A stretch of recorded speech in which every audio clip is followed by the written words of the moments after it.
No vídeo de hoje vamos estudar os conceitos de tensão, viscosidade, taxa de deformação e classificação dos fluidos. Em mecânica dos fluidos, estudamos as forças que atuam em uma partícula fluida.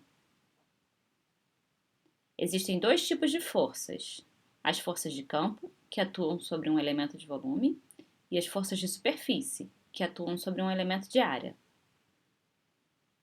Na lição de hoje, vamos tratar das forças de superfície.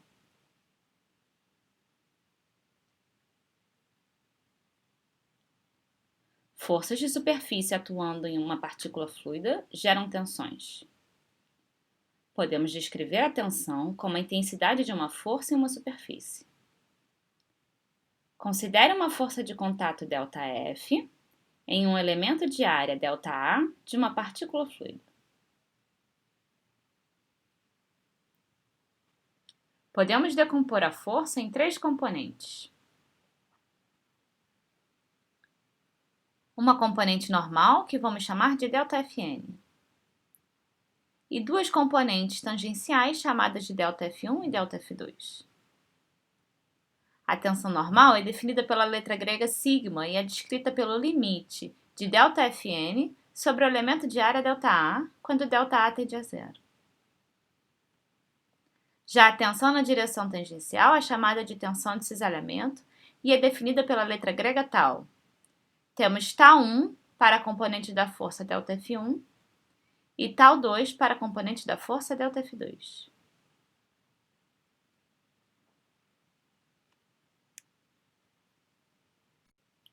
Vamos analisar agora uma partícula fluida no sistema de coordenadas cartesiano. Considere apenas o plano em x de área ΔAx. As componentes da força nesta superfície são ΔFx, ΔFy e ΔFz.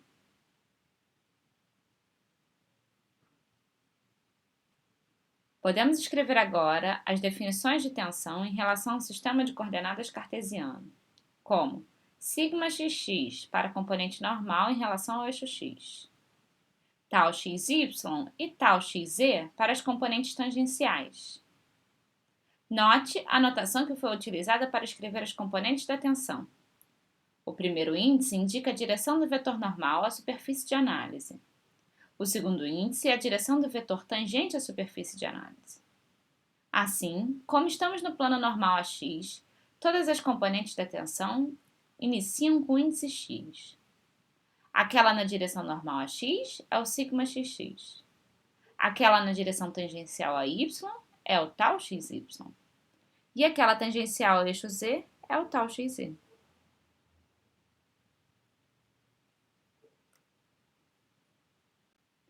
O estado de tensão de uma partícula material pode ser completamente descrito pela especificação da tensão em três planos ortogonais entre si.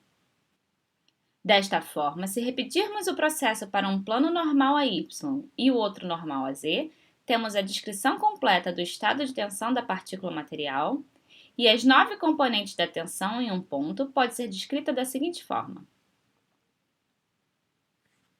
Lembrem que sigma é adotada para descrever a tensão normal e tal a tensão de cisalhamento.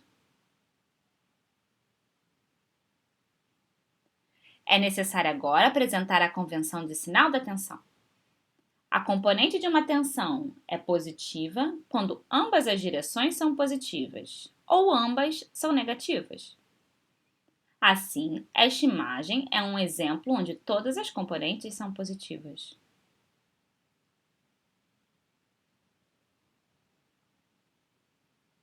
Agora que formalizamos os conceitos de tensão para um corpo fluido, podemos retomar o conceito de viscosidade. Recordem que um fluido deforma-se continuamente quando submetido a uma tensão de cisalhamento. Ou seja, apenas a componente tangencial da força gera escoamento. Note ainda que um fluido em repouso tem tensão de cisalhamento igual a zero.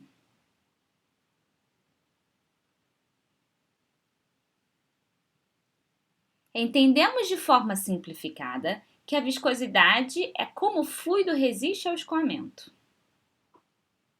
Assim, esta é uma propriedade que distingue o comportamento de diferentes fluidos em movimento. Por exemplo, observe um comportamento quando uma bola de gude é colocada em diferentes tipos de líquido. Água com viscosidade de 1 centipoase, xarope de milho, que tem viscosidade de aproximadamente 5.000 centipoase, óleo com viscosidade de aproximadamente 50 centipoase e, por último, o mel, com viscosidade de aproximadamente 10.000 centipoase.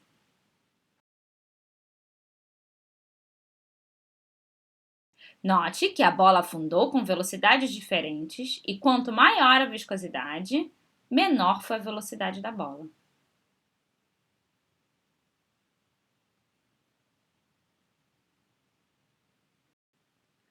Vamos voltar ao experimento do escoamento entre placas planas.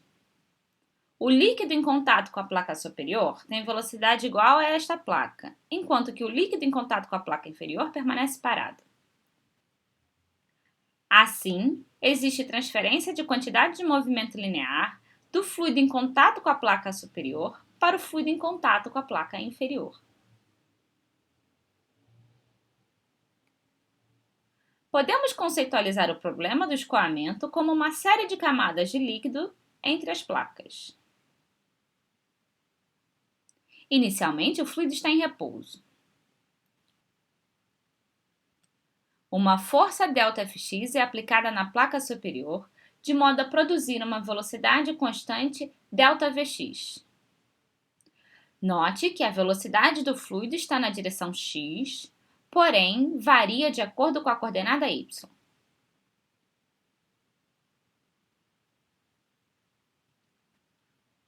Uma tensão de cisalhamento τyx é desenvolvida na superfície do fluido em contato com a placa de área ΔY. Como existe tensão de cisalhamento, o fluido deforma-se continuamente ao longo do tempo.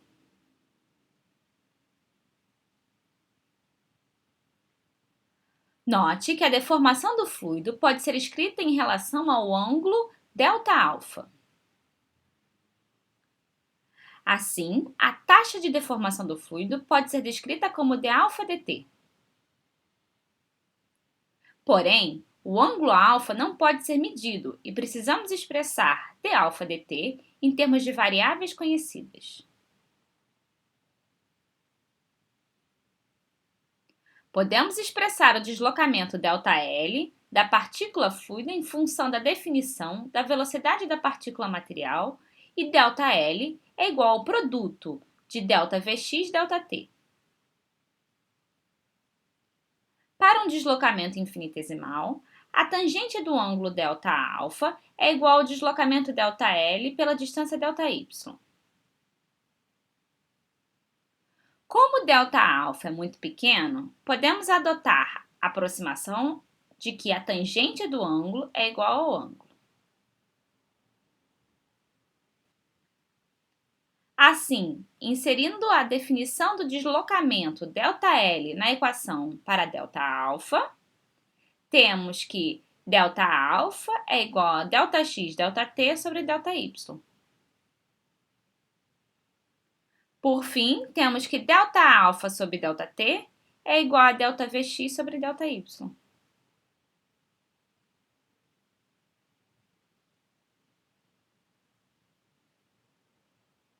Por fim, podemos expressar a taxa de deformação para um elemento infinitesimal como limite de ΔA sobre ΔT quando ΔT tende a zero, sendo igual ao limite de Δx sobre ΔY quando ΔY tende a zero.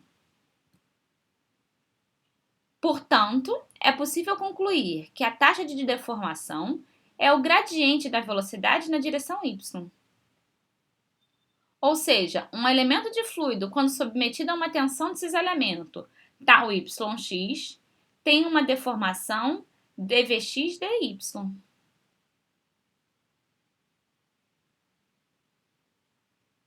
Observe que a literatura também chama a taxa de deformação como taxa de cisalhamento.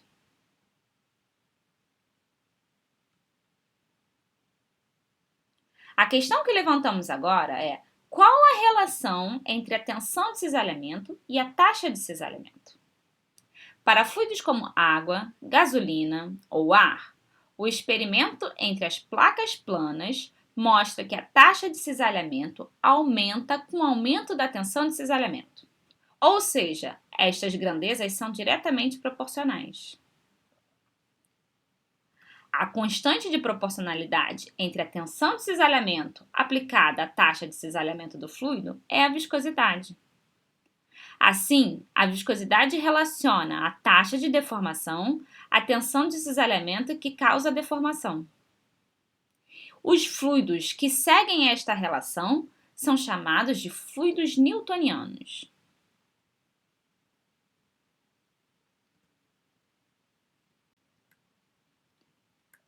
A dimensão da viscosidade é equivalente ao produto tensão-tempo e, portanto, massa por comprimento por tempo. A viscosidade é conhecida como viscosidade absoluta ou dinâmica. Temos ainda a definição da viscosidade cinemática, que é dada pela razão da viscosidade absoluta pela massa específica.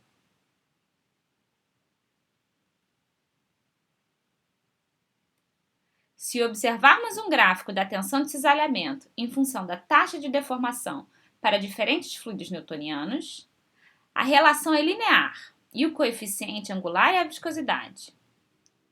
Note que quanto maior a viscosidade, maior a inclinação da reta.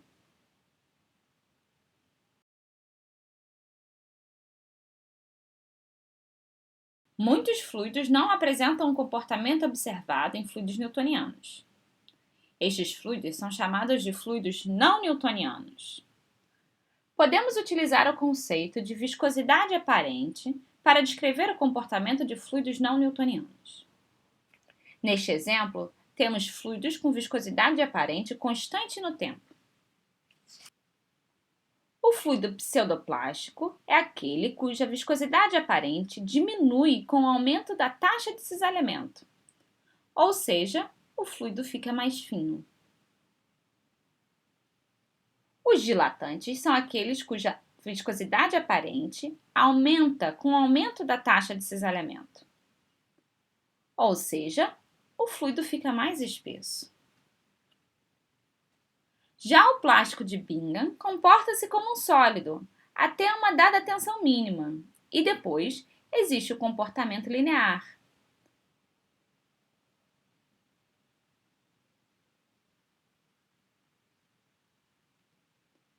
Até o nosso próximo vídeo.